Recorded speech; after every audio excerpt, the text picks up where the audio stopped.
Though your sins be like scarlet, they may become white as snow. Though they be red like crimson, they may become white as wool.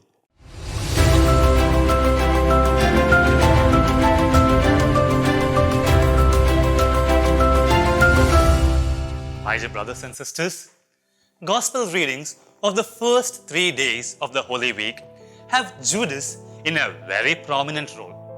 Is Judas really the horrible betrayer that he is often portrayed to be? Well, I don't think so. Much like Judas, other disciples also deserted Jesus and left him to his fate at his capture. Peter, who proclaimed Jesus to be Christ, denied him thrice. The young man who followed Jesus left his clothes and ran naked when confronted. We who receive Jesus in the Holy Eucharist goes out and commits many a mortal sin, just like Judas who went into the darkness after the Last Supper.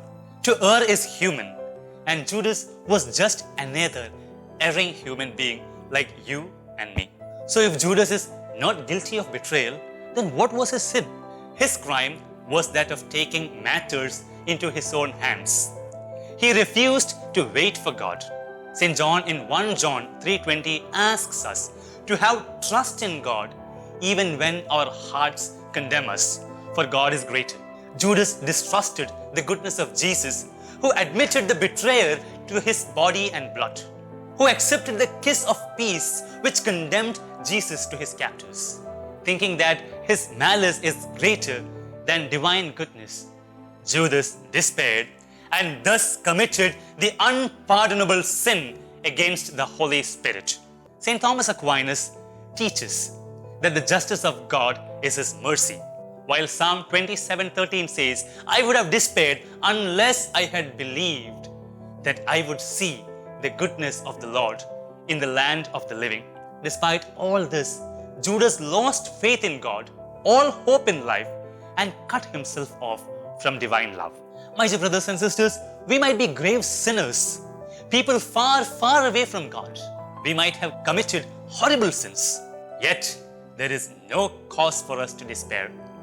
All we need to do is 3 things. Wash ourselves clean through the sacraments, decide to live a good life, atone for the past sins with charitable actions.